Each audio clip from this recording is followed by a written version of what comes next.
సంపత్ కుమార్ గారి ఆధ్వర్యంలో నా సాహిత్య సాహచర్యం గురించి మాట్లాడే అవకాశం కల్పించినందుకు వారి కృతజ్ఞతలు తెలియజేస్తున్నాను. నా సాహిత్యం బైబిల్తో ప్రారంభమైంది. బైబిల్లో ఉన్నటువంటి పరమగీతాలు, ప్రసంగి, సామెతలు వంటి మహోత్కృష్టమైనటువంటి రచనలు చిన్నప్పుడే 7, 8, 9 తరగతుల్లో చదవటం వల్ల నాకు తెలుగు భాషలోను, తెలుగు నుంచి ఎక్కువ సంస్కృతం వాడబడినటువంటి బైబిల్ గ్రంథంలోని అనేక విషయాల్లోనూ నాకు మొదట ధారణాశక్తి, అభ్యసనం జరిగింది. నేను మొట్టమొదట దళిత సాహిత్యానికి రాకముందు క్రైస్తవ సాహిత్యంలో కృషి చేశాను. ముఖ్యంగా క్రీస్తు పుట్టుక నాటికి రాసి, క్రీస్తు పుట్టుక సందర్భంలో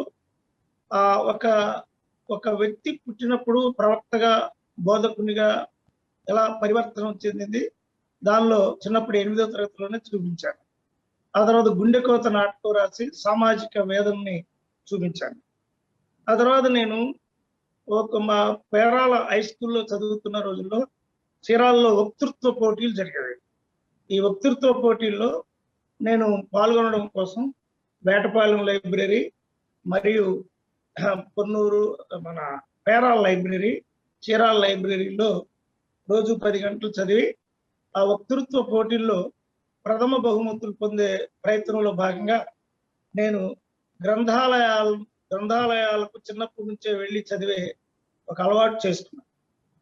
నేను క్రైస్తవ మతంలో మునిగి తేలుతున్నటువంటి సందర్భంలో మా నాన్నగారు నన్ను హరిశ్చంద్ర నాటకానికి తీసుకెళ్ళారు. హరిశ్చంద్ర నాటకం చూసిన దగ్గర నుండి నేను సంగీత సాహిత్యాల పట్ల, తెలుగు సాహిత్యం పట్ల ఆసక్తి ఉన్నాయి. నేను చీరాల ఓపెన్ ఎయిర్ థియేటర్లో హరిశ్చంద్ర నాటకానికి మా నాన్నగారు తీసుకెళ్ళిన సందర్భంలో బండారు రామారావు గారు లోహితాసుని అడవి సీన్లో ఆయన మోకాళ్ళ మీద పాడేటటువంటి మొదటి పద్యం విన్నా. నుడిగంపుం చెలిపిండు క్రంబసడి మేలు యాలలందుంచి జోలోహితాని సందడిచే ఎట్ల మరి నీకు ఈ నిద్రా సౌఖ్యము ఈ రాళ్ళపై ఆనందభైరవి పాఠం. అది నన్ను ఆకట్టుకుంది. అంటే రాజభోగాలు అనుభవించాల్సినటువంటి నీవు ఉడిగంపుం చెలిపిండు కృంబసడి మేలు ఇయాలం నుంచి జోలోహితాని సందడి చేయ జోలోహితాని సందడి చేయ. అది బండారు రామారావు గారు చాలా ప్రసిద్ధి చెందినటువంటి నాటకాల్లో హరిశ్చంద్ర పాత్ర, కృష్ణుడి పాత్ర వేసి ఆయన నోటికుండా మొట్టమొదటిసారిగా ఆనంద భైరవి రాగం విన్నారు. కొంచెం దూరం వెళ్ళిన తర్వాత ఆయన చంద్రమతిని అమ్ముకునే సీన్లో జబదాటి ఎరుగదు ఈ యువతీలలామంబు పతి మాట రతనాల పైడి మూట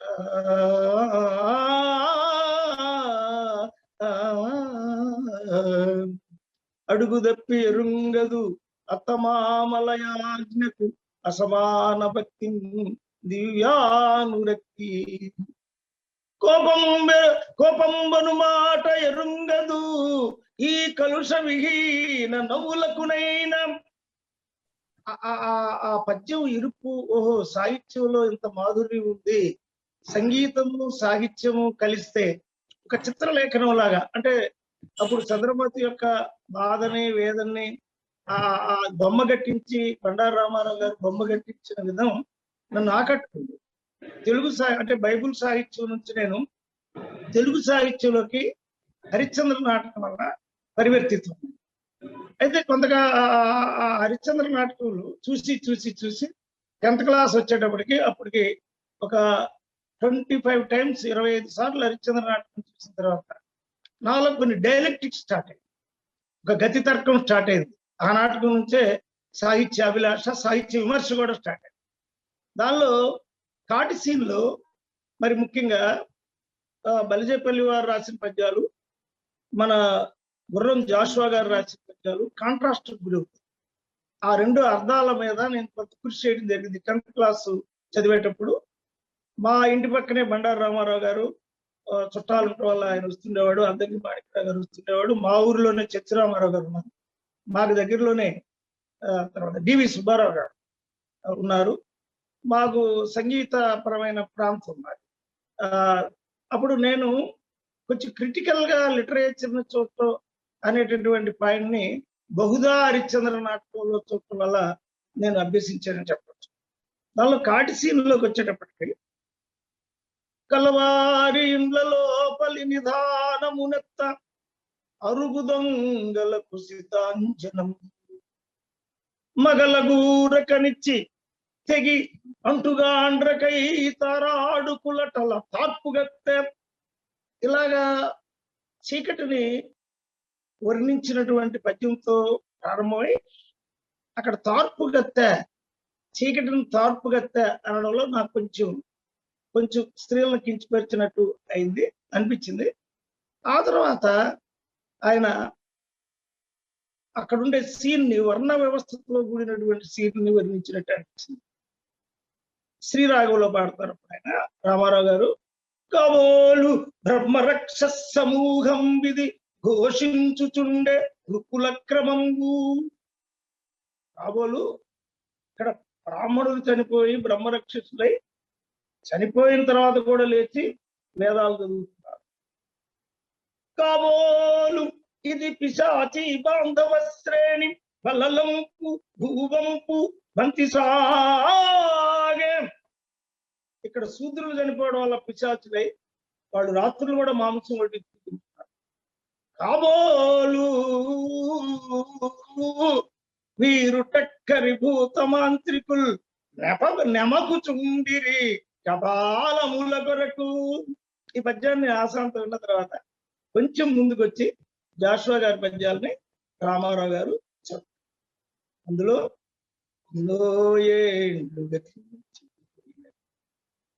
కానీ ఈ శ్మశాన స్థలిన్ కన్నులు మోర్చిన మందభాగ్యుడొకరైన లేచిరాడు.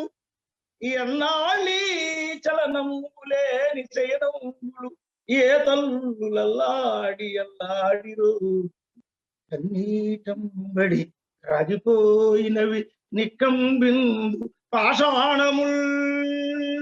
ఈ మధ్య ఉన్నదాకట్టు ఒకకేమో మనకి ఈ ఒక వర్ణ వ్యవస్థని శ్మశానంలో వర్ణించిన పద్యం అనిపించింది నాకు.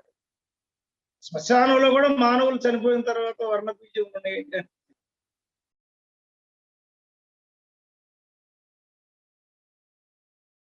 కానీ ఈ శ్మశాన స్థలం కన్నులు మోడ్చిన మందభాగ్యుడు ఒకడు లేచిరాడు ఎన్నాళ్ళీ చలనంబు లేని సైనం. అంతేకాదు శ్మశానంలో ఉండేటువంటి వైరుధ్యాలను రాకొనరాని గొప్ప ధనవంతుని నిద్దపు పాలరాతి గోరీకడ పారవేయంబడి ప్రేలికలను పొరలాడు ప్రేతము ఈ ఆకటి చిచ్చునను కుమిలి ఆర్చి గతించిన పేదవాని దవునో కదా దానికై ఒగోడొక్కడు దాచదు కాటినేలై. అది చాలా డెప్త్ గా అనిపిస్తుంది 10వ తరగతి. అంటే మేము చూసాం, మా శ్మశానంలో చూసాం. ఒక పక్క పాలరాతి గోరీలు ఉంటాయి, మరొక పక్క కూర్చోవేయడానికి వీలు లేకుండా ఒక శవం మీద ఒక శవం కూర్చోవేయటం, అర్ధరాత్రిలో శవాలు విసిరివేయటం, అక్కడ ఆచ్ఛాదన లేకుండా చూసాం. ఆ ఒరిజినల్ సీన్ ని వాకొనరా అని గొప్ప ధనవంతుని నిర్దపు పాలరాతి గోరి ఇక్కడ పారవేయంబడి ప్రేలికలను పెరలాడు ప్రేతము ఏ ఆకటి చిచ్చునను కుమిలి ఆర్చి గతించిన పేదవాడి.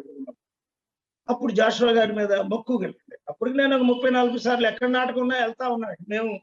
నేను ప్రభన్నాథ్ జేమ్స్ అన్న ముగ్గురు ఫ్రెండ్స్, ఇంకా మేము మా పనే లేదు.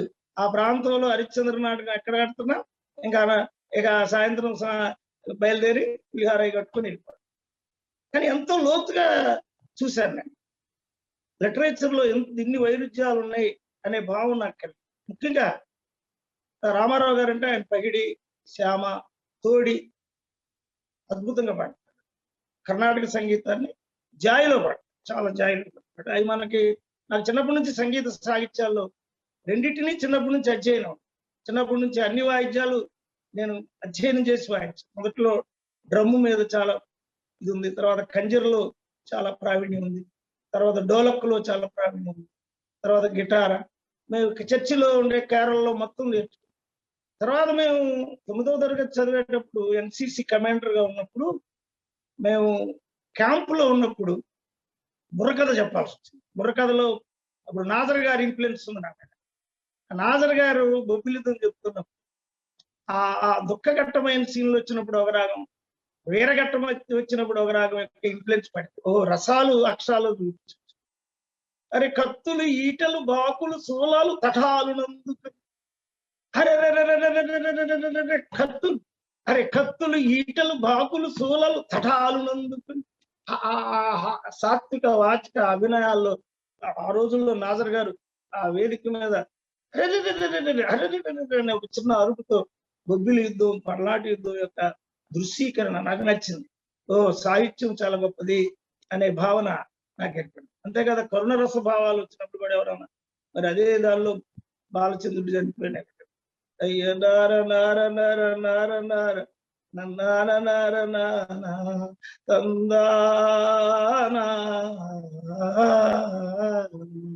అయ్యయ్యో అనే రాగాలు సంగీతంలో జీవన శృతులు, సమాజంలో ఉండే దుఃఖము, సమాజంలో ఉండే వీరము, సమాజంలో ఉండే కరుణ, సమాజంలో ఉండేటువంటి భావనా జగత్తుని అక్షరాల్లో తీసుకెళ్లి చూపించవచ్చు అనే భావన నాకు నాజర్ గారి బుర్రకథ ప్రభావం పడింది.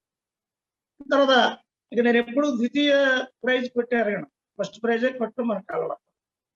చీరాల పేరాల్లో వక్తృత్వ పోటీల్లో ఎప్పుడు ఫస్ట్ ప్రైజే కొడతాం. ఫస్ట్ ప్రైజ్, సెకండ్ ప్రైజ్ నా జన్మలో తీసుకున్నట్టు నాకు గుర్తు. ఆ అభ్యసనం కోసం సంగీతంలో సాధన చేశాం, ఇన్స్ట్రుమెంట్స్ లో సాధన చేశాం. తర్వాత పద్యపట్టణంలో 10th క్లాస్కి ముందే 500 పద్యాలు అప్పచెప్పేవాడు. ఈ 10th క్లాస్లో మాకు 8 మంది తెలుగు మాస్టర్లు, 1900 మంది పిల్లలు స్టూడెంట్స్. నేను స్టూడెంట్ లీడర్గా పనిచేసాను, ఎన్సిసి కమాండర్గా పనిచేశాను. ఈ 10 మంది దగ్గర 10 మంది దశమ తెలుగు మాస్టర్ల యొక్క ప్రభావం నా మీద బలంగా ఉంది. జారికి రామయ్య గారని, తిరువెంగళ సీతారామాచార్యులు గారు, వీళ్ళందరూ కొన్నూరు సంస్కృత కళాశాలలో చదివి వచ్చారు అక్కడ. అప్పటికే నాకు తెలియదు. మా నాన్నగారికి అయితే ఇంగ్లీష్ చదువులు చదివి కలెక్టర్ అవ్వాలనే కోరిక ఎక్కువ ఉంది. అయితే నేను 10వ తరగతి చదివినప్పుడు 10వ తరగతి అయిన తర్వాత ఎటు వెళ్ళాలి అని ఆలోచించినప్పుడు ఈ తెలుగు మాస్టర్లందరూ కూడా, అయ్యా నువ్వు సాహిత్యము, సంగీతము, నాటక రచన, పాటలు అప్పటికి 100 రాశాను, పాటల రచన ఇవన్నీ చేస్తున్నావు కాబట్టి నీవు తప్పకుండా సంస్కృత కళాశాలలో చేరాలి. అమరం కూడా చెప్పారు. అంటే మా నాన్నగారు ఆయనకి నేను ఇంగ్లీష్ చదవాలని, అయితే వీళ్ళు నచ్చ చెప్పారు. మీ వాడికి ధారణాశక్తి ఉంది, అభివ్యక్తి ఉంది, చక్కని సంగీతం పాడతాడు. అప్పుడు బాగా సంగీతంలో ఇక మేము అదే పనిగా ఉండేవాడు. రాత్రి పగలు కొన్నిసార్లు అయితే పాటలు పాడి రూపాయలు గుర్చించుకొని కాలం గడిపాం. పాటలు పాడితే ఒంటి రూపాయలు గుర్చించుకొని ఏకపాత్రాభినయాలు ఇవన్నీ 10th క్లాస్ లోపే జరిగాయి. సరే, వీళ్ళందరూ మాట విని నేను అప్పుడు పొన్నూరు చూడలేదు. మా టీచర్ అయినప్పుడు కూడా నేను పొన్నూరు చూడలేదు. వాళ్ళల్లో 6 టీచర్లు ఒకే రోజు బయలుదేరి నా కోసం పొన్నూరు వచ్చి శ్రీ భావనారాయణ స్వామి సంస్కృత కళాశాలలో ప్రిన్సిపాల్ గారు శ్రీ కృష్ణ భగవాన్ గారికి దర్శనం చూపించారు. ఒక 50 పద్యాలు అప్పచెప్పాడు. వెంటనే ఆయన, ఇక ఎందుకంటే మనకు కావాల్సిందే ఉంది, ధారణాశక్తి ఉంది అని చెప్పి కృష్ణ భగవాన్ గారు వెంటనే చేర్చుకుంటారు. వాళ్ళు ప్రేమతో, అయ్యా నువ్వు పైకి వస్తామని దీవించి ప్రేమగా వాళ్ళు నా కోసం అంతమంది టీచర్లు, వాళ్ళకి ఒకరికొకరు పడదు, అంతమంది టీచర్లు సంస్కృత కళాశాలకు వచ్చి నన్ను చేర్పించారు. సంస్కృత కళాశాలలో చేరిన తర్వాత మాకు దిగ్ధంతులైన పండితులు ఉంటారు. ముఖ్యంగా కొండవీటి వెంకట కవి. ఆయన చరిత్ర చెప్తే, ఆయన రుక్మిణి కళ్యాణం చెప్పిన, గజేంద్ర మోక్ష చెప్పిన, అప్పుడు అనుకోకుండా నేను స్కూల్ లీడర్, అది మా క్లాస్ లీడర్ ఆయన. 120 మెంబర్స్ చేరారు ఆ రోజుల్లో. స్కాలర్షిప్ 600 రూపీస్ ఇస్తున్నారు, కొంచెం బూస్ట్ చేస్తున్నారు సంస్కృతాన్ని. నేను ఇమీడియట్ గా 2వ 3వ రోజు ఎన్నుకున్నారు. సహజంగా లీడర్లుగా ఉంటాం. కొండవీటి వెంకట కవి గారు క్లాస్కి వచ్చారు. క్లాస్కి వచ్చిన తర్వాత ఎవరో తుమ్మారు. ఎవర్రా కోతి వెధవా అన్నాడు ఆయన. ఆయన డిసిప్లిన్ ఎక్కువ. అదే నేను ఊరికే అప్పటికే పద్యాలు చెప్తున్నాను కదా. కుక్షిలో నక్షరంబులే పక్షులకు ఆక్షీయను తుమ్ము పట్టింపు గాని కవీశ్వరులకు దగునే అన్నా. ఎవర్రా ఈ కోతి వెధవా? తమ శిష్యుని గురుగారు. ఇక అప్పుడుతో ఆయనతో ఆ రోజు నుంచి ఆయన చనిపోయే వరకు ఆయనే గురు శిష్యుడిగా, తండ్రి కొడుకుగా మేము నడిచాం. ఆ రోజు నుంచి ఆయన ప్రభావం నా మీద. ముఖ్యంగా ఆయన గజేంద్ర మోక్షం చెప్పేటప్పుడు, గజేంద్ర మోక్షంలో కొన్ని ప్రశ్నలు వేశారు. రేషనలిస్టు కవిరాజు త్రిపురనేని రామస్వామి గారి భావ ప్రపంచం ఉన్నటువంటి వాడు కొండవీటి వెంకట. మరొక పక్క దిగ్ధంతులైన కృష్ణమాచార్యులు గారు వ్యాకరణం చెప్తున్నారు. తర్కం మాస్టర్ శ్రీ వేదాల సీతారామాచార్యులు గారు కాదంబరి చెప్తారు. దిగ్ధంతులు దశకుమార చరిత్ర ముందు ఉంది, తర్వాత కాదంబరి. దిగ్ధంతులు ఉన్నారు. నేను ఈయనకి ఆకర్షిస్తున్నాయి. వాళ్ళ పాఠాలన్నీ జాగ్రత్తగా వింటాం. అందరి దగ్గర శిష్యుడిగానే ఉంటారు.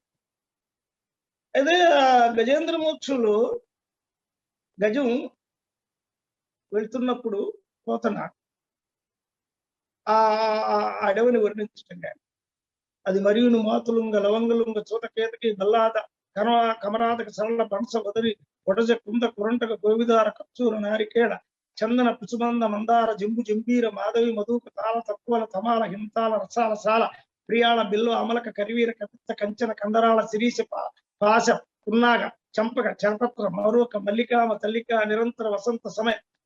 అది నేను చూడకుండా చెప్పాను. మా గురుగారు మెచ్చుకున్నారు క్లాస్. అప్పటికే మాకు ధారణ, ఆది కాండం, నిర్గమ కాండం, ఉపదేశ కాండం, సఖ్యాకాండం, ప్రసంగి, సామెతలు, బైబిల్ అంతా అప్పచెప్పుకున్నాం. ఇవి ఈజీగా వస్తున్నాయి. అలాగే హరిశ్చంద్ర నాటకాలు చూసి చూసి వాటిని అప్పచెప్పుకున్నాం. ఒక కృష్ణ కురుక్షేత్రం బాగా ఫేమస్, అందులోని పద్యాలు అప్పచెప్పుకున్నాం. ధారణ శక్తి 10th క్లాస్కే అలవాటైంది. అయితే క్రిటికల్ అప్రోచ్ మాత్రం, లిటరరీ క్రిటికల్ అప్రోచ్ మాత్రం వెంకటకవి గారు. అప్పటికి నేను హరిశ్చంద్ర నాటకంలో కొంత క్రిటికల్ అప్రోచ్ తో నేను వచ్చాను. ఒకే శ్మశాన వాటికి 2 రకాలుగా తూర్పునే అని అప్పటికే నేను పోయం రాశాను. అద్దరేతిరి కాడ అరగాలిన పీడుగుల పడదోసి కాల్తుండు ఓడు రావాడు భారతమ్మోడు కడగొట్టు కొడుక పెద్దోళ్ళు 4 వెలిపెట్టి వాడిని. అంటే ఆ ఇంపాక్ట్ ఉంది నా మీద. జాషువా గారి ఇంపాక్ట్ తో పోయిటరీ స్టార్ట్ చేశాను. జాషువా గారు అంతకుముందు నేను క్రైస్తవ పాటలు రాసేవాడిని. అంతకుముందు నేను పెళ్లి పాటలు, కొన్ని లవ్ సాంగ్స్ రాశాను. కానీ ఈ సోషల్ వెగనింగ్, సామాజిక వేదన అనేటటువంటిది జాషువా గారి తీసుకోవాలి. ఎక్కడ శ్మశాన వాటి గురించే నేను స్టార్ట్.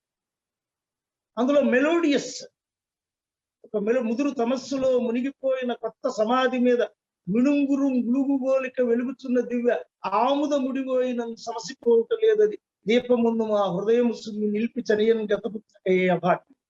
అది నన్ను బాగా, మా పల్లెల్లో జరుగుతూ ఉంటాడు. పిల్లోడు దూరంగా ఉంటాడు, చనిపోయిన వాడి దీపం పెడతారు. మళ్ళీ ఆ అబ్బాయి వచ్చేదాకా ఆ సమాధి పెట్టింది తీసి అమ్మని చూపించి మళ్ళీ పెట్టింది. ఆ దీపం ఎందుకు ఆరిపోలేదంటే, ఆముద ముడిపోయిన సమసిపోవటలేదు అది దీపం ముందు హృదయము సుమ్మి నిల్పి చనియంగత పుత్రగా ఏ అభాగ్యయో ఆముదముడివో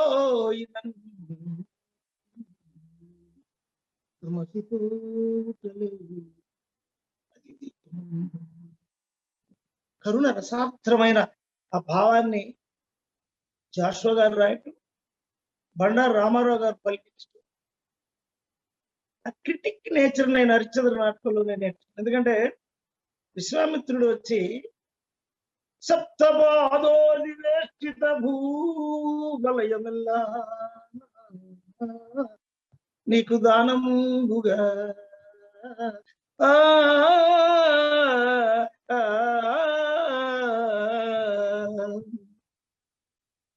అంటే అప్పుడు చాలా క్రిటిక్ ఆయన అద్దంకి మాణిక్యరావు గారండి, చాలా పెద్ద పండితుడు.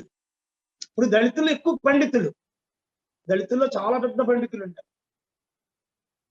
ఆయన ఒక హరిశ్చంద్రుడి వైపు నవ్వుతూ చూసి ఏంటన్నా మళ్ళీ ఒకసారి చెప్పాడు. అంటే దేవ బ్రాహ్మణ మాన్యముల్ విడిచి, దేవ బ్రాహ్మణ మాన్యముల్ విడిచి భక్తి సప్తపాదోరిష్టిత భూవలయమెల్లా నీకు దానముగా అల్లప్పుడు అంటాడు, దేవబ్రాహ్మణ మాన్యాలు బతికి ఏం మిగిలిదిరా స్వామి, రాజ్యం ఇప్పటికే దేవబ్రాహ్మణ మాన్యాలకు ఇచ్చేది. సప్తపాదోది అంటే 7 సముద్రాలు చుట్టితే కాశీ అలా ఏర్పడుతుంది, నదులే ఉంటాయి కాశీ. అంటే ఆ చమత్కారాన్ని, అద్భుతమైన చమత్కారాన్ని బహుదా చూడటం వల్ల అక్కడే నేను క్రిటిసిజం నేర్చుకున్నాను. అంతేకాదు కాటికాపురి తాలే ఆ బ్రాహ్మణోత్తముడు వచ్చి తొలుగు అన్నప్పుడు తాలే ఇల్లియలే కులమేలా ఉన్నది ఇయ్యలే. కులం అంటే ఎరుపా నలుపా తెలుపా, అది నన్ను బాగా కులం అంటే ఎరుపా, కులం అంటే నలుపా, కులం అంటే తెలుపా, ఏదో చెప్పు చూద్దాం అంటాడు కాటికాపరిగా. చండాలుడు, చండాల రాజ్యమే మళ్ళీ కాశీ రాజ్యంలో మళ్ళీ క్షత్రియులకు వచ్చింది. అందుకే చండాలం దగ్గర అంత ధనం ఉంది, నువ్వు పోతే అతను నిన్ను కొనగలడు, వాళ్ళ రాజ్యమే అది కాశీ అంటే అతను చండాల రాజ్యం. కానీ అద్దంకి మాణిక్యరావు గారు అంటే అప్పుడు దళితుల్లో చాలా పెద్ద పండితులు. దళితుల్లో మొదటి నుంచి పండితులు ఎక్కువ, విమర్శనాత్మకమైన సాహిత్యాన్ని విమర్శనాత్మకంగా చూసేవాళ్ళు ఎక్కువ ఉంటారు. అంటే జాషువా గారి దానిలో అంత మెలోడీతో పాటు అంత క్రిటిసిజం వచ్చింది. అదే వెంకటగారి గారి దగ్గరికి వచ్చేటప్పటికి నేను ఆ బ్రెయిన్ తో వచ్చాను ఇక్కడికి, సాంస్క్రిట్ కాలేజ్కి. ఆ బ్రెయిన్ తో వచ్చినప్పుడు కొంత వర్ణ కుల భావాలు కాదు, కానీ సామర్థ్యపరంగా శూద్రులు అతి శూద్రులు కొంత చదవలేరు అనే భావం ఉన్నప్పుడు మా తర్కం మాస్టర్ గారు కౌముదిలో మొదటి సూత్రమే చెప్పిన వాళ్ళే క్లాసులో ఉండాలి, తెల్లవారే కళ ఉండకూడదు అనే సూత్రం పెట్టేటప్పుడు చాలా మంది చెప్పలేరు. ఐవుండ్రులకు ఏమో గైవరట్ లండ్ అమ్మగడను చెఫయ్యు చెఫగడద కప్ప చటత చడతో కఫయ్యు షస్సర్ హల్ అనే అక్షరం, అది కూడా చెప్పలేరు. అది శూద్రులు కాదు, ఈ పిల్లలైనా చదువుకుంటేనే వచ్చింది. ఇప్పుడు అమ్మ చాలా మంది అయితే నేను చెప్పేస్తాను, అలవగ్గా చెప్పాను. అయితే ఇవి క్యాస్ట్ గా నేను చూడలే. క్రిటిసిజం ఇట్ సెల్ఫ్ అంటే ఒక దాన్ని చదువుతున్నప్పుడు ఐ ఉన్ రులుక్ ఏ ఓం ఐ రట్ లండ్ యమగణనం అంటే సంస్కృతం కూడా మనకు వస్తుంది. ఇందుకు ఆల్రెడీ రూరు లూలు విసర్గ కజడదబ గజడదబ శిష్యులు సంస్కృత సంబంధం కూడా తెలుగులో. అప్పుడు వెంకటగారి గారు ఆ సూక్ష్మమైన ఆయన ఈ పద్యం మీద డిస్కస్ చేశారు. ఆ గజేంద్రుడు పాగి పాగి అని విష్ణుమూర్తిని అల వైకుంఠపురంబులో నగరిలో ఆ మూల సౌధంబుదాపల మందార వన ప్రాంతేందుకాంతోత్పలోత్పల పర్యంకరమా వినోదియగు అపన్న ప్రసన్నుండు విహ్వల నాగేంద్రము పాగి పాగి అన కుయాలించి సంరంభి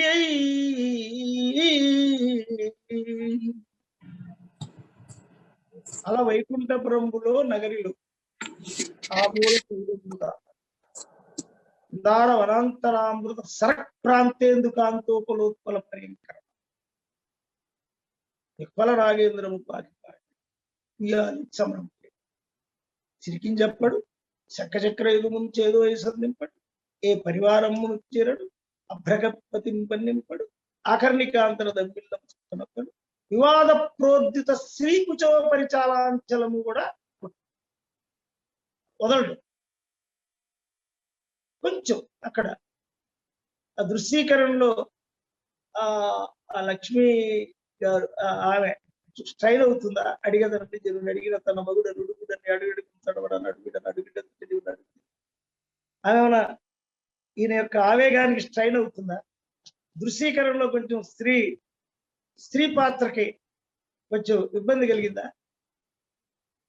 ఆ చిన్న జర్క్స్ హేతువా దృక్పథంతో వెంకటగారి గారు వేసే జర్క్స్ అవి పిల్లల్లో ఒక ఉత్తేజాన్ని లిటరరీ క్రిటిక్ రూపాన్ని వర్ణనా సామర్థ్యంతో పాటు ఔచిత్యం, ధ్వని, వ్యంగ్యము, సాధికారిత, అలంకారిక రూపము వీటన్నిటినీ వెంకటగారి గారు డిస్కషన్ లో పెట్టేవాడు. అప్పుడు మేము ఎన్రిచ్చారు ఒక కావ్యాన్ని గజేంద్ర మోక్షంగానే చూడటం కాకుండా దాని రూపకాలంకార రూపంగానే చూడటం కాకుండా rationalistic view the literary critical nature ని ఆయన వెంకటగారి గారు చాలా పెద్ద పండితుడు. దగ్గర అప్పుడున్న బ్రాహ్మణుల్లో ఎవరు ఆయనతోటి జయించగలిగిన వారు మా ప్రాంతంలో లేరు. ఎందుకంటే ఆయనకు అన్ని పద్యాలు నోటి కావ్యాలు అప్పచెప్పేస్తాం మేము అంతే. అట్లా బ్రాహ్మణులు అలా అనుకుంటున్నారు కాబట్టి, శూద్రులకు రాదు అనుకుంటున్నారు కాబట్టి, లేదు బ్రాహ్మణ తత్వం ఆయనకి లేదు, వ్యతిరేకత లేదు. శూద్రులకు రాదు అనుకోవడం తప్పు, అంతే. పాజిటివ్ మడులకి వస్తుంది చదివితే, శూద్రులకి వస్తుంది, అతి శూద్రులకు కూడా వస్తుంది. జననం ముఖ్యంగా, ఎక్కడ పుట్టారు ముఖ్యంగా, చదివారా లేదనేదే ముఖ్యం. వాళ్ళు చదివారా లేదనేది. అప్పటికి నేను ఫస్ట్ ఇయర్ చదువుతున్నాను. ఈ క్రిటికల్ నేచర్తో నేను లిటరేచర్ని అధ్యయనం చేస్తున్నాను. జాషువా గారు చనిపోయాడు 71. అప్పుడు నేను వెంకటగారి గారు కలిసి విజయవాడ ఒక కవిత రాసుకెళ్ళి జాషువా గారి మీద ఒక కవిత. అప్పటికి నేను రాస్తున్న చిన్న చిన్న కవితలతో పాటు ఒక పొయిటిక్ ఫామ్ లోకి క్రిటికల్ అప్రోచ్ 71లో నేను స్టార్ట్ చేశాను. అప్పుడు విశ్వనాథ సత్యనారాయణ గారు వేదిక మీద ఉన్నారు, ముఖ్య అతిథి ఆయన. హేమలత లవణం గారు, మోదుపూరి జాన్సన్ గారు, కొండవీటి వెంకటకవి గారు, మహాపండితులందరూ ఉన్నప్పుడు రసభావోన్మేష మనీషి సరసకవన పీయూష వర్షి సజీవ కళారాధన తపస్వి ఆ జాషువా మనస్వి కవి పీష్వా యశస్వి నీ కవిత స్థానం. ఒకసారి విశ్వనాథ సత్యనారాయణ గారు ఇటువైపు చూశారు. అప్పుడు నేను 53లో పుట్టాను, ఇది 71లో జరిగింది. అంటే దగ్గర 20 ఏళ్ళు. అది ఇది నేను ఏదో గొప్పగా అనుకోవట్లేదు, అది నిరంతర అధ్యయనం వల్లే ఆ ఫ్లో వచ్చింది. కడ జాతి గోడు సుడులు తిరిగి కడలి హోరు నీ నుడిలో వింగురంటే గబ్బిలాలు ఆలకించి విశ్వమంతా ఒకే జాతిని గుండెకు నిబ్బరంగా నివేదిస్తున్నాయి. కడ జాతి గోడు సుడులు తిరిగి కడలి హోరు నీ నుడిలో వింగురంటే గబ్బిలాలు ఆలకించి విశ్వమంతా ఒకే జాతిని గుండెకు నిబ్బరిస్తున్నాయి. రస భావోన్మేష మనీషి సరసకవన పీయూష వర్షి సజీవ కళారాధన తపస్వి ఆ జాషువా మనస్వి కవి పీష్వా యశస్వి నీ కవిత స్థాస్వి. సభలో మనకి కొంత అభినందన వచ్చింది, ఆ కవిత్వం వస్తుంది. అయితే ఫామ్ ఎక్కడి నుంచి? అప్పటికి నా మీద ఫాము జాషువా గారి భావం ఉంది, ఫామ్ శ్రీశ్రీ ఫామ్ ఉన్నట్టుగా అనిపించింది. శ్రీశ్రీ ఎక్కువ చదువుతున్నాం. ముఖ్యంగా ఓ కవిత నా కవిత నా యువకాశల నవపేశల సుమగీత వర్ణములు నేను ఒక సుముహూర్తంలో అతి సుందర సుచందన మందున దూరంగా విడుగుల్లో విహరించే అందని అందానివిగా భావించిన రోజుల్లో నీకే నా బ్రతుకే ఒక తపమై వెదుకాడే నిమిషాలందు నిషాలందు ఎటునే చూచిన చటులాలంకారపు మటుమాయల నటంలో నీ రూపం కరరానందు నా గుహలో కుటిలో చీకటిలో ఒక్కడనై సొక్కిన రోజులు లేవా నీకే ఏరిన ఏ ధ్వనులు రణం నినాదాలు నడిరే ఆకాశం ఆవర్తించిన మేఘాలు ఆవర్తించిన ప్రచండ జంఝా ప్రపంచం గజగజలాడించిన శంఖారావం దక్కాడు. అప్పటికి ఆయన్ని మహాప్రస్థానాన్ని వేదికల మీద ఉపన్యాసకులుగా అప్పటికే పేరుంది స్టూడెంట్ లైఫ్ లోనే. ఆ శ్రీశ్రీని ఫామ్ తీసుకున్నా, ఫామ్ రిథమ్ అండ్ ఫామ్, ఏ ధ్వనులు మనం ఏం చెప్తున్నామో దానికి సంబంధించిన ధ్వని కావాలి. నీవెక్కిదివాయి మత్తగజాలు మహత్తర పగటి దివిటీల పల్లకీలు గుండె గుండెకు జబ్బజరచి పలుకు పలుకుకు తేనులకు తీయ తెనుగును తిలకరించి కూయిచుంటివి కలుపు. ఇట్స్ ఫామ్ ఏర్పాటు చేసుకున్నాం, ఒక ఫామ్ వచ్చింది. ఈ ఫామ్ నుంచే హేతువాదం కావాలి, మతవాదం పోవాలి, ప్రతి మనిషిలో నవశక్తి రావాలి, వేసే ప్రతి అడుగును ఎందుకని యోచించి చేసే ప్రతి పనిని ఏమిటని తర్కించి ఒక లిటరరీ ఫామే కాకుండా ఇట్స్ క్రిటిసిజం. హేతువాదం కావాలి, మతవాదం పోవాలి, ప్రతి మనిషిలో నవశక్తి నవజీవం కావాలి, వేసే ప్రతి అడుగును ఎందుకని యోచించి చేసే ప్రతి పనిని ఏమిటని తర్కించి అడుగడుగును అడ్డు తగిలే ఆచారపు అడ్డుగోడలు ఎవరి నిర్మాణమని ప్రశ్నించే చైతన్యం కావాలి. ఇది నా సోషల్ పోయం, ఫస్ట్ పోయం. ఇది నా సోషల్. ఇది జాషువా గారితో నేను స్టార్ట్ అయ్యాను. ఆయన అభిమానిగా కొన్ని వందల నాటకాలులో ఆయన పద్యాలు విన్నవాడిగా నా మీద జాషువా గారి ప్రభావం ఉంది. బైబుల్ డిక్షన్ ప్రభావం, డిక్షన్ ముఖ్యంగా పరమగీతాలు, ప్రసంగి, సామెతలు, ఆదికాండం, నిర్గమకాండం, ద్వితీయోపదేశకాండం, సువార్తలు, ఇవన్నీ కూడా చిన్నప్పుడే అధ్యయనం చేయటం వల్ల ఆ లాంగ్వేజ్ యొక్క ప్రభావం కూడా. అయితే నేను హేతువాదిగా నేను 1971లో కొండవీటి వెంకటగవి గారి డిస్కషన్తో పైన ఒకడు లేడు, మనమే నడిపించుకోవాలి. కొన్ని జర్క్స్, దశకంఠుడు, 10 తలలు కలిగిన రావణుడు, ఏ తలతో ముద్దు పెట్టుకుంటాడు, ఏ తలతో కాపీ తలుపుతాడు, అతను చేయను ఎలాగా, అతను పడుకోవడం ఎలా, పడక మీద సాధ్యమవుద్దా, ఈ చిత్రం ఏంటి, ఒకడికి 10 తలకాయలు ఏంటి, ఒకటి సుందర రూపం, రాముడు సుందర రూపం ఏంటి, ఇతనికి 10 తలకాయలు, శూర్పణఖని ఎలా వర్ణించటం ఏంటి, సీతాదేవిని ఎలా వర్ణించడం, ఈ ఒకే స్త్రీ, ఇద్దరు స్త్రీలే, ఈ వైరుధ్యం ఏంటి, ఇలాంటి కొన్ని జర్క్స్ ఇచ్చాడు ఆయన, కొన్ని ప్రశ్నలు. అప్పటికి తిరుపతినేని రామస్వామి చౌదరి గారిని చదువుతున్నాను. మలమలమాడు పొట్ట తెగమాసిన బట్ట కలంత బెట్టగా విలవిల ఎచ్చుచున్న నిరుపేదకు జాలిని చూపకుండా ఉత్తల పడిపోయి జీవరహితంబగు ఇండ్లు వాకిలు బొమ్మకు ఇండ్లు వాకిలు పొలమును పట్టనిచ్చడి ప్రబుద్ధ వదాన్యుల నిత్యమిచ్చదన్. అరే మనిషికే ఇల్లు లేదు, ఈ దేవుళ్ళందరికీ ఇల్లేంది, వాకిళ్ళేంది, పొలమేంది, పొట్టనేంది, ఇవన్నీ ఏంటి, దద్దోజనాలు, చక్రపొంగళ్ళు, చిట్టిగారులు, వడియాలు, ఈ పెట్టినవన్నీ ఏమైపోతున్నాయి, చిన్నపిల్లలకి ఆహారం లేదు, ఈ క్వశ్చన్స్ రైట్ చేశాడు తిరుపతినేని రామస్వామి. ఈ తిరుపతినేని రామస్వామి చౌదరి గారు రైట్ చేసిన ప్రశ్నలు కూడా critical approach of the literature. ఏది రాయాలి, ఏది లేదో దాని గురించి రాయాలి. ఎవరికి ఆహారం లేదు, ఎవరికి అన్నం లేదు, ఎవరికి ఆహారం లేదు, ఎవరికి వస్త్రము లేదు, ఎవరికి నివాసం లేదు, ఎవరు వ్యధితులుగా బాధితులుగా వారి గురించి మనం రాయాలి అనేటువంటి అప్రోచ్ ఏదైతే ఉందో అది నా కవిత్వానికి ఊపిరైందని చెప్పాలి. ఈ బేసిక్ అంటే నేను అధ్యయనం చేసిన చెప్పాలంటే అదొక పీరియడ్ అవుతుంది. ఇక ఈ థాట్స్ లో నేను వెళ్ళేటప్పుడు నేను జనగీతం, విముక్తి గీతం, జైలు గంటలు, తర్వాత దేశం డైరీ ఇవన్నీ రాశాను. నా నల్ల కలువ నా నా దళిత్ పోయంగా చెప్పచ్చు. నేను నల్లని దానం, నా చెమట చినుకులతో భూమి పురుడు పులకిస్తున్నాడు.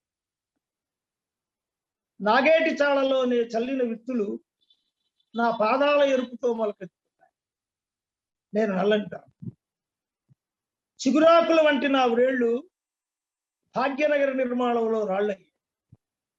నా స్తన్యంగోలిన బిడ్డడే నా చెంగు పట్టుకున్నప్పుడు ఈ దేశం గుండెల్లో దాగిన రాసుకున్నాడు. నేను నల్లని దానం, నా చెమటి చినుకులతో భూమి పురియుడు పులికిస్తున్నాడు. నాగేటి చాళ్ళలో నే చల్లిన విత్తులు నా పాదాల ఎరుపుతున్నాడు.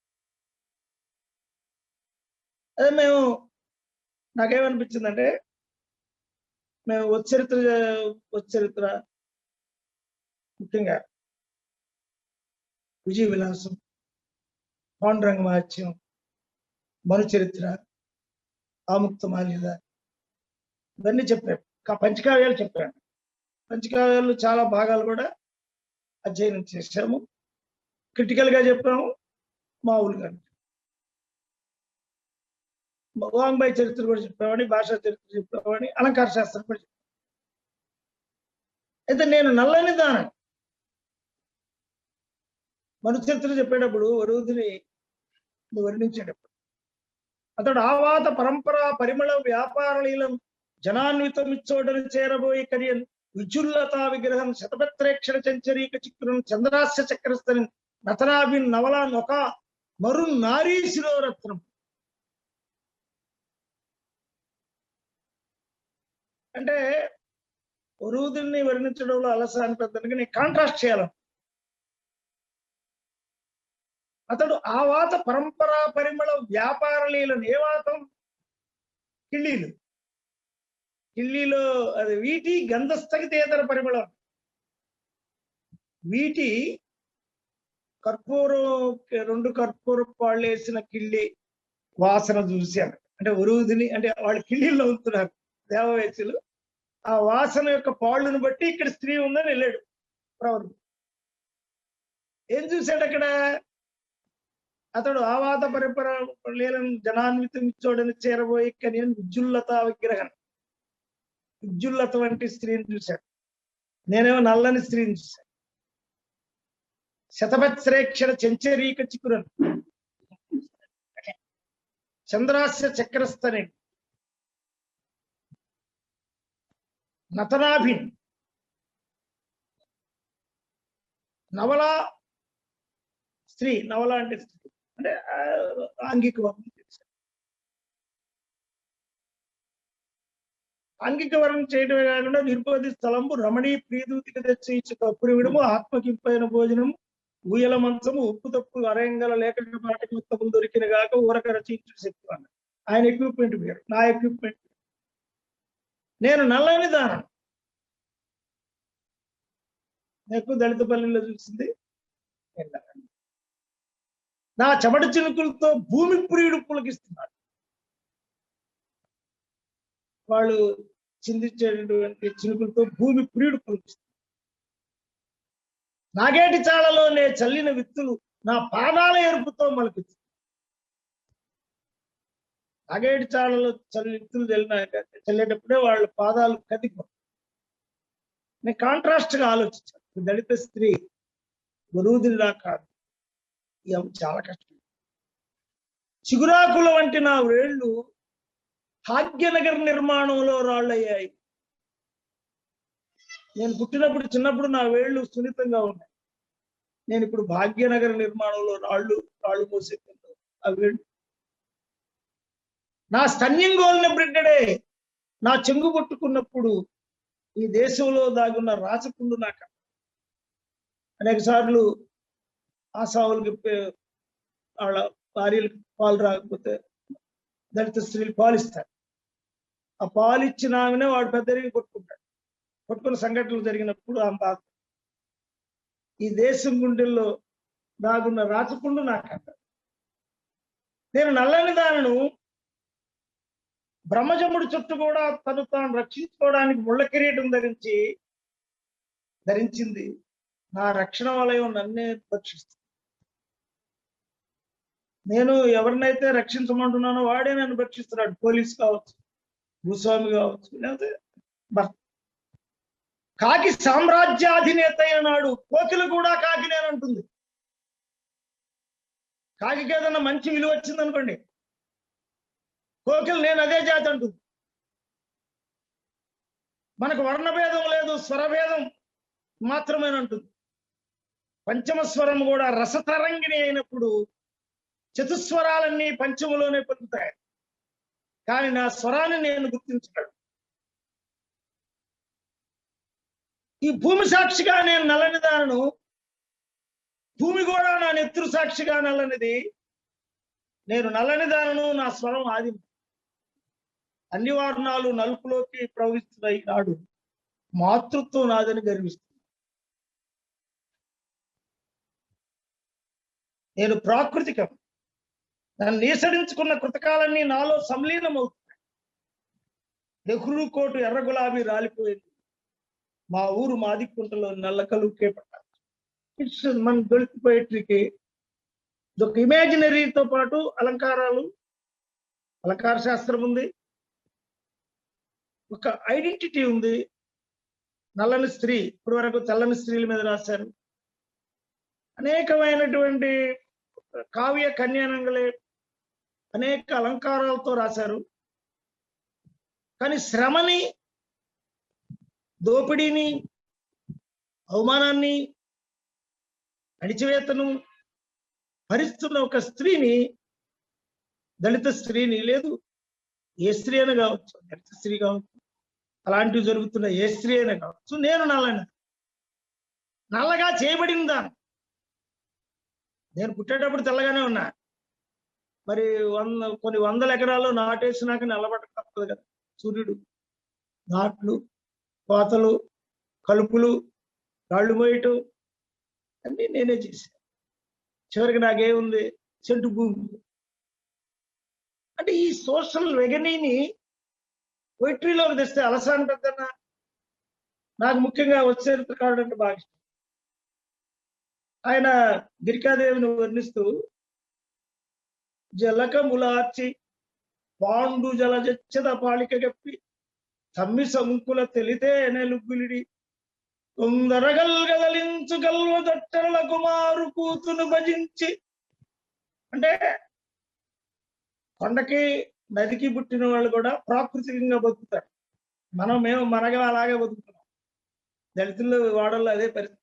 అది బాగా రాశాడు. జలకములార్చి, నది కాబట్టి నీళ్లు ఉన్నాయి. పాండు జలజచ్చద పాళిక కప్పి, తామరతూళ్ళు ఉన్నాయి కాబట్టి కప్పింది. తమ్మి సంకులు తెలితేన లుక్కులుడి, ఆ తామరతూళ్ళలో ఉన్న సంకు తీసుకుంది, తేనె పోస్తుంది.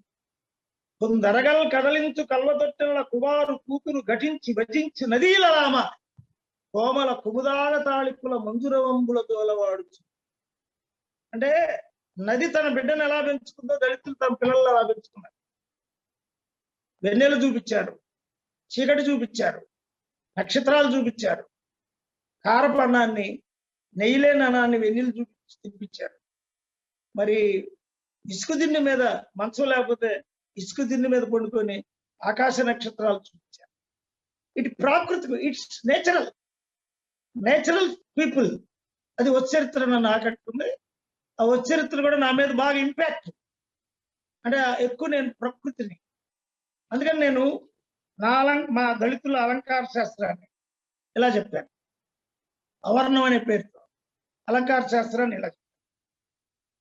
గోదావరి ఒడ్డున చింత చెట్టు కొమ్మకు మా అమ్మ నన్ను ఏలాడగట్టి మట్టి మోస్తున్నప్పుడు నా ఏడుపు విని వచ్చిన కాకుల కేకలే నా సంగీత పాట. ఇది మాకు ఇంట్లో కూడా జరిగింది. మామూలుగా అమ్మోళ్ళు పనులకు తీసుకెళ్ళినప్పుడు ఒక చెట్టుకి ఉయ్యాలు కట్టి మనల్ని పడేసి వెళ్తారు. మనం అని పెద్దగా ఏడుస్తాం, అంతలో కాకులు వస్తాయి. ఆ కాకుల కేకలే నా సంగీత పాట. అందుకని నాకు వెగని ఉంది, నా పాటలో వేదన. It's my heart. చిన్నప్పుడే కొద్ది కమిలింది. నేను శృంగార పాటలు రాయలేదు. నేను తప్పకుండా నా వేదననే చెప్తాను. అందుకు నా సంగీతంలో వేదన ఉంది. నాగార్జున సాగర్ డామ్ నిర్మాణంలో గోడ కూలి మా అయ్య చచ్చినప్పుడు ఇది కూడా మా పేటలో జరిగింది. నాకు ధైర్యం ఇచ్చిన కొండలే నా నిబ్బరాన్ని గురువులు. చనిపోతాడు. మా ఐటీడీ కంపెనీలో నాన్నగారు పనిచేసేటప్పుడు ఒక బెయిల్ వచ్చి ఆయన మీద చాలా మంది మీద బెయిల్ వచ్చారు. బెయిల్స్ టన్నులు బెయిల్స్. దేవుడు ఇచ్చాడు, దేవుడు తీసుకున్నాడు. ఆ కొండ చూడరా ఎలా నిబ్బరంగా ఉందో, అమ్మ నిబ్బరంగా ఉంది. సముద్రం చూడు ఎంత నిబ్బరంగా ఉందో, అమ్మ నిబ్బరంగా ఉంది. అమ్మ చెట్టు చూడు ఎలా ఎన్ని కాయలు రాలిపోయినా నిబ్బరంగా అని చూపిస్తారు. చూపించి ఆయన మళ్ళీ బతికిస్తారు. పుల్లల కోసం అడవికి వెళ్ళిన మా అమ్మ ముళ్ళ పొదల్లో ఇరుక్కున్నప్పుడు కారిని నెత్తునే నా కన్నుల్లో ఉన్న వర్ణం. నేను శృంగారాన్ని రాయలేను. మా అమ్మ నాట్లకు వెళ్ళినప్పుడు, కోతలకు వెళ్ళినప్పుడు, కలుపులకు వెళ్ళినప్పుడు పాచిపోయినటువంటి ఆ పాదం ఏదైతే ఉందో, ఆ చరణం ఏదైతే ఉందో, దానిలో కలిగిన నెత్తురు, ఆ నెత్తురు మీద జల్లిన పసుపు, ఆ నెత్తురు మీద జల్లిన పసుపుతోనే మళ్ళీ కోతకెళ్ళి మళ్ళీ ఆ దుబ్బులు తగిలి మళ్ళీ కారిన రక్తపు వర్ణమే నా కన్నుల్లో ఉంది. It's vegan. ఇది వేదన. ఎంతో మంది రాశారు. రకరకాలుగా వాళ్ళ గురించి రాసుకున్నారు. రాసుకోవడం తప్పుగా. ఎవరి జీవన వ్యవస్థల గురించి వాళ్ళు రాసుకోవడం ఎప్పుడూ తప్పుగా. కానీ నా జీవన వ్యవస్థ గురించి, నా తల్లి గురించి, నా జీవన వ్యవస్థ గురించి వాళ్ళు పడిన బాధలే నా రసశాస్త్రం వాళ్ళు. కానీ మళ్ళీ నేను మన చరిత్రను అనుకరించి మళ్ళీ వరుదుని సృష్టించడం. వాల్మీకి నిర్మించినంత సీతను మనం నిర్మించలేము. మళ్ళీ సీతనే నిర్మించడం ఎందుకు?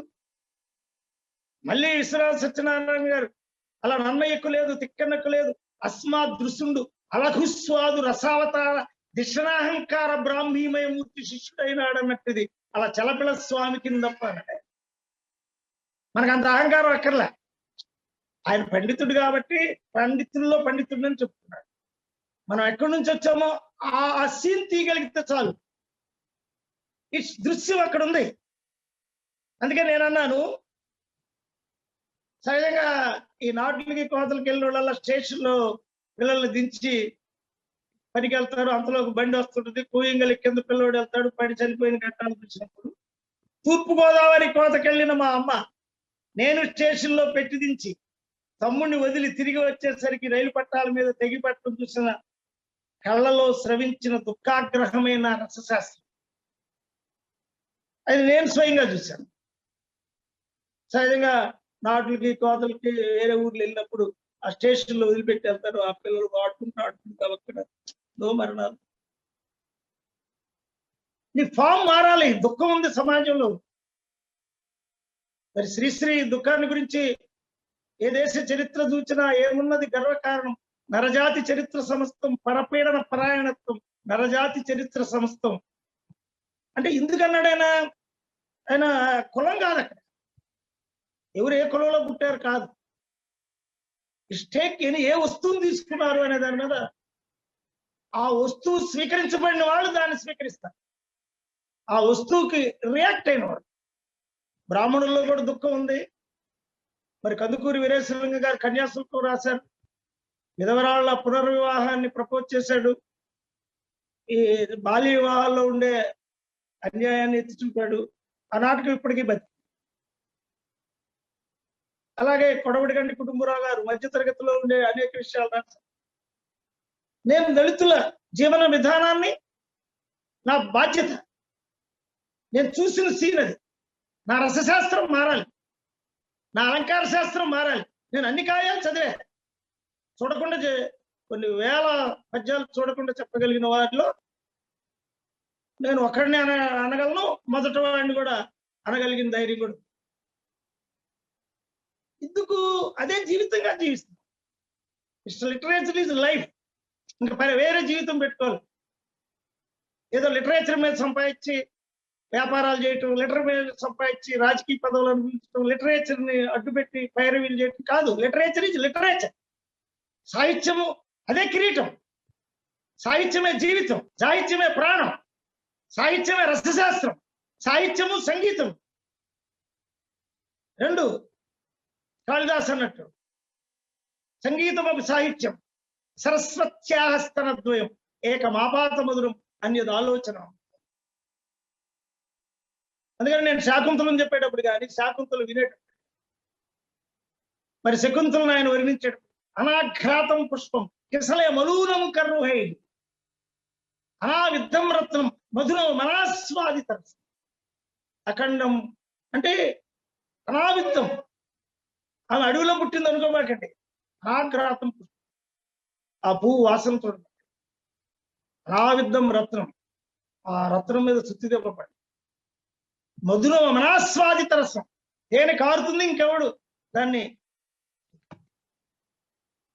ఆ బ్యూటీ, ఆ ప్యూరిటీ, ఆ రిథం, ఆ సైలెన్స్, ఆ క్యారెక్టరైజేషన్, అవి నేను దళిత పోయిటరీలోకి తీసుకొచ్చాను. It's read. నేను కాదంబరిని బాగా ఇష్టపడతాను. ఒక వర్ణం చేసేటప్పుడు నేను కాదంబరిని నా మీద పనిచేస్తాను. ప్రకృతి కవిగా పేరు పొంది అద విజృంభమాన నవనెల్ల వినేష్ అకఠోర చూత కలికా కలాపకోత కామకోత కలికేష్ కోమల మరై మారు తార తరంగి తానంగ ధ్వజాంస్కేష్ మదకలిత కామిని గండు సచీది.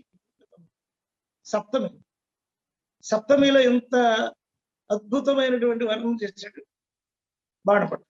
ఇందులో దళిత స్త్రీని కూడా వర్ణించాడు. ఆయన కూడా వర్ణించాడు కాదంబరిలో వర్ణి. నాకంటే ముందు చాలా మంది వర్ణించారు. కృష్ణదేవరాయలు కూడా మాల్దాసరి కథలు. కాంచన్ వైష్ణవుడు అర్థయోజన జటా ఘాటోత్త శాఖోపశాఖ చరణ్ మరుద్రే దవీయక్ష్ ప్రేషితోజ్యంకీటకృతోడచలన లిప్యాపాతితాధ్వన్య సంచారాత్మహోపలోకం ప్లస్పాయక్షమాజం. ఇది నేను ఉద్యోగం రావడానికి కూడా ఈ పద్యం ఉపయోగపడింది. ఒకే గుక్కలో చదవడం కొంచెం కష్టం, మహాప్రాణాలు ఎక్కువ. కాంచన్ వైష్ణవుడు అర్థయోజన జటాఘాటోద్ద శాఖోపశాఖాంచ ఛాట చరణ్మరుద్రేదవి లిప్యాపాతిత. 6 దగ్గర 6 మైళ్ళ విస్తీర్ణంలో ఉన్న ఆ చెట్టు ఆకుకు చేయబడిన ఆకు పత్రాల్లో చేయబడిన లిపిని బట్టి, అంటే అందులో ఉండే రంధ్రాలను బట్టి ఈ చెట్టు ఎంత పెద్దది అని చెప్పగలుగుతున్నాడు మాల్దాస్. ప్రకృతి శాస్త్రం. అందుకని నేను అన్నాను, సముద్రంలో వేటకెళ్ళిన మా అన్న తుఫాన్లో ఇరుక్కున్నాడని విని ఒడ్డున వెతుక్కుంటూ పోయినప్పుడు భీమిలి ఒడ్డున కనబడిన దృశ్యమే నా కళలో ఉన్న శిల్పం. బెస్తల పాప ఒకసారి మనం పరిశీలిస్తే నల్ల కాకి, నల్ల కొండ, నల్ల తారు, నల్ల సముద్రం నా సంకేతాలు, నల్ల రాజ్యం వైపు నా ప్రయాణం. అందుకని ప్రత్యామ్నాయ భావజాలానికి పునాదేశిన నల్ల కలువ, నీలికేక, ప్రత్యేకమైన పేర్లు కూడా పెట్టాం. కట్టెల మోపు, భూమి భాష, ఆత్మగౌరవ స్వరం, మనిషే మహాకావ్యం, ఇలా రాస్తూనే వెళ్తున్నాం. మహాభారతం 18 పర్వాలు రాస్తే మనం 28 పర్వాలు రాద్దాం అనుకో. మన కథ ఎక్కువ ఉంది కదా. అది క్రియేటివ్ స్టోరీ, ఇట్స్ ఎక్స్పాన్షన్. అది ఎంతైనా పెంచుకుంటూ వెళ్ళొచ్చు. అందులో అన్ని ఏరియాస్ ఉన్నాయి. అలాగే మన కథలో కూడా అన్ని ఏరియాస్ ఉన్నాయి. అందుకు నేను ప్రతీకలను కూడా ఇలా చేంజ్ చేశాను. ఈ ఈ ఈ ప్రతీకాత్మకమైన కవిత్వంలో అవార్డులు కూడా వచ్చినాయి. నల్లకేతనం, నిప్పు సొగసు తను తాను దగ్ధం చేసుకోలే సామర్థ్యంలో విప్పారు. సూర్యుడు రోజు చచ్చు నా చోటే పుడుతున్నాడు. క్షతమైనదంతా చరిత్రని బూడిదలో గీసిన గీతల్ని తవ్వి పట్టుకుంటారు. పురిలోని ఎముకల పేటికలో శిల్పాన్ని దృశించిన శిల్పి కనుగుడ్లు రామాలయం గోపురంలో దొరికాయి. పచ్చి పొదల్లో మంటలు మండటం చూసి ఋతుక్రమం మారిందని గొర్రెల కాపరి చెప్పాడు. గొర్రె బొచ్చు నిక్కబడుచిందని, కటికోడు కత్తిపారేసి ధర్మం మారిందని పురోహితుడికి ఫిర్యాదు చేశాడు. చీకటికి వెలుగు కంటే సౌందర్యం ఉందని గుడ్డవ కిన్నెర గీతం పాడి, చీకటికి వెన్నెల కంటే సౌందర్యం ఉంది, చీకటి కొన్ని జీవితాలను వెలిగిస్తుంది, చీకటిలో ఎన్నో జీవితాలు నిద్రిస్తున్నాయి, జోలపాటలు పాడుతున్నాయి, మానసిక శాంతిని తీసుకుంటున్నాయి, సముద్ర ఘోషను వింటున్నాయి, వెన్నెల పాటలు పాడుతున్నాయి. మౌఖిక సాహిత్యం అంతా చీకటికి వెలుగుకి మధ్యలో ఉండే సంధ్యలోనే వచ్చింది. ఈ చీకటిలో జీవిస్తున్న వాళ్ళంతా కవులే. అందుకే దళితులు కవులు, దళిత పల్లెలన్నీ కవితా వాడలు. ఇలా పాజిటివ్ అప్రోచ్లో ఇప్పటి వరకు రాబడిన భారతాలు, రామాయణాలు, భాగవతాలు, లేదు అనేక కావ్యాలు, ప్రబంధాలు, నాటకాలు, శతకాలు, దీనికి ఒక ఆల్టర్నేటివ్ ఏరియా అంటే రాయబడినవి కాక రిమైనింగ్ పీపుల్, బెస్తలు, గొల్లలు, ఎర్రన్ రాశాడు, యాదవుల గురించి రాశాడు. మనం రాస్తున్న కోణమే ఈ ఈ ఈ గొల్లలు లేదా యాదవులు, బెస్తలు సముద్రాన్ని చూసిన కోణం, లేదు వాళ్ళు హింసించబడుతున్న కోణం, ఆ తల్లి దీపం తీసుకొని లాంతర్ తీసుకొని ఆ పడవలో వెళ్ళిన వాడికి ఎదురు తీస్తున్న కోణం, లేదు ఒక ముసురు వచ్చినప్పుడు, ఒక చీకటబడి ముసురు వచ్చినప్పుడు ఆ గుడిసెలో నీళ్లు పడుతున్నప్పుడు ఆ గిన్నెలో గిన్నె పెట్టి ఆ గుడిసె బొక్కలో నుంచి నీళ్లు కారుతున్నప్పుడు ఆ ధ్వనిలో ఉన్న ఆ ధ్వని వింటూ పిల్లలు, ఆ చంటి పిల్ల నిద్రపోతున్న, ఆ దీపం ఆరిపోతున్నప్పుడు ఆ తల్లి చేతులు పెట్టే ఆ దీపాన్ని నిలుస్తున్న దృశ్యాలు అనేకమైన దుఃఖకరమైనవి, అనేకమైన వ్యధపూరితమైనవి, అనేకమైనటువంటి మిగిలిన్నాయి జీవితాలు. అనేకమైనటువంటి పిల్లవాడు తను పుట్టేటప్పుడే చనిపోయినప్పుడు ఇట్లా చేత్తో తడువుకుంటున్నటువంటి తల్లి పడే బాధ, వేదన. చీకటి చెప్పిన కథలు, వెలుగు చెప్పిన కథలు, వెన్నెల చెప్పిన కథలు, ఇలా కట్టెల మోపులో ఎన్నో ఏరియాస్, ప్రకృతి ఏరియాస్ దర్శించి వస్తు చరిత్ర చెప్పిన వాడిగా, వస్తు చరిత్రలో బాల బాల రసాల మెదిపిక పాలి పాలిటి అమరసాలము కేలి కేలిడి గుర్తుగడురా గిల్లు గిల్లు ప్రతిపాళం కొమ్మ కొమ్మ కదల్చనగై కొనక కొనకదయ్యాల నిక్కెదు రమ్ము రమ్మును మోకపురు ఒక రాజు రాజులు నందుకుంటారంట. మరి మనం ఆ ప్రకృతిని మనం ఎలా తీసుకెళ్ళాలి అనే దాంతో ప్రకృతిలో ఉండే అనేక కోణాలని కట్టెల మోపులోను, ఆత్మగౌరవ స్వరంలోను, నల్ల ముగ్గుల పాటని ఆ పచ్చిక బయళ్ళు విస్తారంగా పరుచుకున్నాయి. ఆ మధ్యలో కట్టిన కొలంలో ఎర్రని పూల గుబాళిస్తున్నాయి. ఆ నడిమి వంతెన మీద కూర్చున్నారు. పరిమళ భరితమైన గాలి గుట్టును తగిలింది. మనిషి కోరికకు వాస్తవానికి మధ్య నలిగిపోతున్న దృశ్యం నాకు. ఆ నీటి పక్షి మాత్రం ప్రశాంతంగా ఈదుతుంది. ప్రకృతిలో అంతఃసంబంధిత అంశాలన్నీ నిరంతరం పరస్పర ప్రతిస్పందితమవుతూనే ఉన్నాయి. మనుషులు మాత్రం రాను రాను శిలాస్థితమవుతున్నారు. జీవన సంధ్యలో ఉండే వెలుగును అందుకోలేకపోతున్నారు. గడ్డి పరకల మీదగా నడుస్తారు. తమ పాదాలకు ఆ పరకల అందించిన మెత్తదనాన్ని గుర్తించారు. అలాగే దళిత హిస్టరీని కూడా, దళితుడా దళితుడా భరత భూమి బిడ్డడా ఆది భారతీయుడా సింధు నది తీరాల్లో నగరాలు నిర్మించిన మొదటి నాగరికుడా దళితుడా దళితుడా భరత భూమి బిడ్డడా అని చెప్పి ఆ హిస్టరీని మొట్టమొదటిసారిగా ఒక ఫ్రోజులో మనం నేను అందించడం జరిగింది. భరతావనిపై దండెత్తిన ఆర్యదుండగుల చేత అప్రాచ్యుడా అవాచ్యుడా అస్పృశ్యుడా అంచజుడా అవర్ణుడా నామశూద్రుడా శపచుడా చండాలుడా అని పిలువబడినవాడ, నిప్పును నీరును గాలిని భూమిని వసుపరుచుకున్న గౌచిత, ఆర్య ఋషులను ఎదిరించి పోరాడిన వాడ, యజ్ఞాల పేరుతో యాగాల పేరుతో దేశ సంపదను దోస్తున్న వారిపై పదమసింహమై గర్జించిన వాడ, నిన్ను జయించడానికి శక్తి నిమ్మని ఘోషించిన రుక్కులే వేదాలవి, నిన్ను నిర్జించడానికి అస్త్రశస్త్రాలు సాధించినారు వారు. నీ బహిష్కరణకు కుధర్మ శాస్త్రాలు వల్లించారు వారు. మనుస్మృతులు, పరాశర స్మృతులు, యాలిక స్మృతులు, నారద స్మృతులు, అవసర స్మృతులు నీకు సంఖ్యలు బిగించాయి. నిన్ను ఊరు బయటికి ఇచ్చాయి. వాక్కు నుండి, దృక్కు నుండి, నీడ నుండి, వాడ నుండి నిన్ను నెట్టివేసి దురాక్రమణ దారులు దొండగ రాజ్యాలు నిర్మించి తంత్రాలు, కుతంత్రాలు, ధర్మశాస్త్రాల పేర వల్లించి భారతీయ సంస్కృతిని వర్ణ భేదంతో వయలు చేసి అజయుడిని అవర్ణుని చేసి నీ నిష్క్రమంతో నిస్తేజమైన గడ్డ మీద సామ్రాజ్యాలు నిర్మించి అమానవ ధర్మాన్ని దోపిడీ పాలనలో అమలు తెలిపారు. నీ శక్తిని నిర్వీర్యం చేయాలని, నీ రూపాన్ని, కాంతిని, సంస్కృతిని ధ్వంసం చేయాలని, మానవుడిగా ఎదగడానికి మానవ శ్రమ నుండి ఉద్భవించినవేవి నీవు భుజించకుండా నిర్బంధించారు.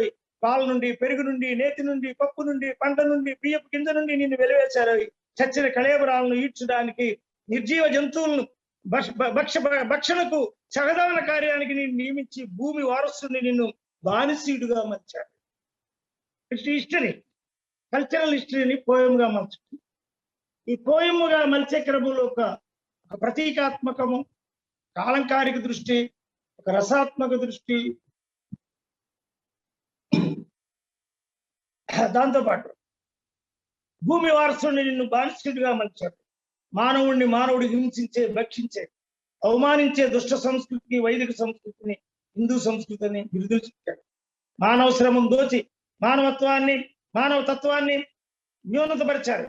భారతదేశానికి వలస వచ్చిన ఆర్యులు, మొఘలులు, యవనులు, కుషానులు, అరబ్బులు అందరూ నీ బహిష్కృతిని అమలు జరిపారు.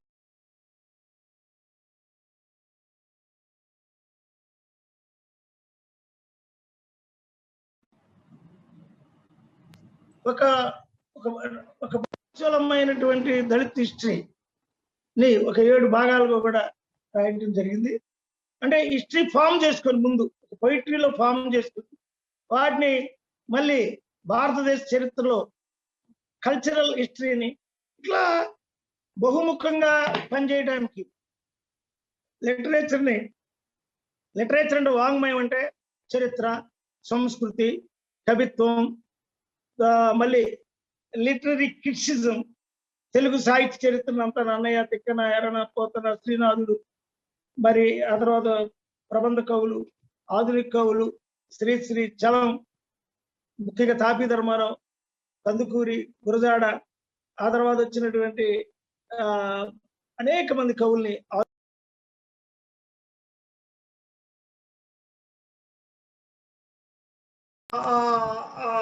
దళిత్ సాహితీ చరిత్రని ఈరోజు ఎంఏ వాళ్ళకు కూడా, మనకి గ్రూప్ 1 రాసే వాళ్ళకు కూడా ఒక అవకాశంగా తెలుగు సాహిత్య చరిత్రని మనం రాయటం. అలాగే నా లైఫ్లో కూడా అస్పృశ్యుని యుద్ధగా నేను ఎలా న్యూనత పడకుండా, ఇతరులను నిందించకుండా, మనకు మనంగా ఎస్టాబ్లిష్ అవ్వాలంటే పాజిటివ్ అప్రోచ్ ఏంటి, మనం పర్సనాలిటీ డెవలప్మెంట్ ఎలా చేసుకోవాలి, భాష ద్వారా, సాహిత్యం ద్వారా, కవిత్వం ద్వారా, సంస్కృతి ద్వారా, వ్యక్తిత్వం ద్వారా, ధారణ ద్వారా, నీతి ద్వారా మనం ఇతరులతో నిందించబడిన స్థాయికి వెళ్ళి అభినందించబడే స్థాయికి వెళ్ళాలంటే మన భావాన్ని మనం చెప్పుకోవచ్చు. మనకు హక్కు ఉంది. భారత రాజ్యాంగం ఇచ్చినటువంటి హక్కు ప్రకారం మన భావాన్ని మనం చెప్పుకుంటున్నాం. మనం how to framing our character అని ఇప్పుడు 6 పుస్తకాలు మనం మళ్ళీ వ్యక్తిత్వ నిర్మాణం మీద రాయాలి. అలాగే భారతదేశంలో అణగదొక్కబడిన స్త్రీని మనం భారతీయ సంస్కృతిలో స్త్రీ అని, తర్వాత పితృస్వామ్య వ్యవస్థలో స్త్రీ అని ఈ ముఖ్యమైన గ్రంథాలు రాయటం. అలాగే ఈ పొయిట్రీ షెల్ఫ్ ఇది ఒకనాడు శ్రీశ్రీ యుగం అయితే ఇప్పుడు మన యుగం. శ్రీశ్రీ వరకు ఆయన శైలి తీసుకొచ్చారు. అయితే దళిత కంటెంట్, దళితులు, బహుజనులు, మైనార్టీలు, స్త్రీలు, వీళ్ళు స్త్రీవాదము, దళితవాదము, బహుజనవాదము, అనేక వాదాలను చూస్తున్నటువంటి ఆ పొయిట్రీకి సింబాలిజంగా ఈ యుగం మాది అనేదాకా మనం ఈరోజు వచ్చాం. అయితే ఇది ఈ లిటరరీ దీనికి ప్రత్యామ్నాయమైన లిటరేచర్కి జాషువా పునాది వేశాడు అనడానికి జాషువా సాహిత్యవాదం, జాషువా అనేటటువంటి దాన్ని కూడా తీసుకొచ్చారు. అంతేకాకుండా ఈ క్రిటిసిజం ఆఫ్ రేషనలిజం పొయిటరీలో తీసుకొచ్చిన వాడు వేమన అని చెప్పి, వేమన మీద కూడా వేమన, మరి గురజాడ అప్పారావు, కందుకూరి వీరేశలింగం, త్రిపురనేని వీళ్ళందరి మీద కూడా మనం సాంఘిక విప్లవం తీసుకొచ్చాం. మనం విముక్తి గీతం అని చెప్పి ఈ ఈ చాకిరి వీరుడని రజకుల మీద, తర్వాత శిల్పుల మీద, అన్ని వృత్తులు చేసే వాళ్ళ మీద సింబాలిక్, అంటే కేవలం పొయిటరీ కాదు, నినాదప్రాయమైన పొయిటరీ కాదు. ప్రకృతి, వెన్నెల, చీకటి, సముద్ర పాలలు, వంతెనలు, జీవితం, ఘర్షణ, హృదయం, మేధస్సు, దుఃఖం అన్ని కలిపి ఒక సంగీతాత్మకమైన కవిత్వంలో ఒక శృతిబద్ధమైనటువంటి కవిత్వాన్ని తీసుకొచ్చారు. ఎన్నో పాటలు కూడా రాసి అందులో ఒక నూతనమైనటువంటి భావజాలం, దానికి ఒక లీడర్ ఉండాలి. ఆయన డాక్టర్ బిఆర్ అంబేద్కర్ అని చెప్పి, బుద్ధుడు, అంబేద్కరు, మహాత్మా ఫులే, పెరియారు, నారాయణ గురు,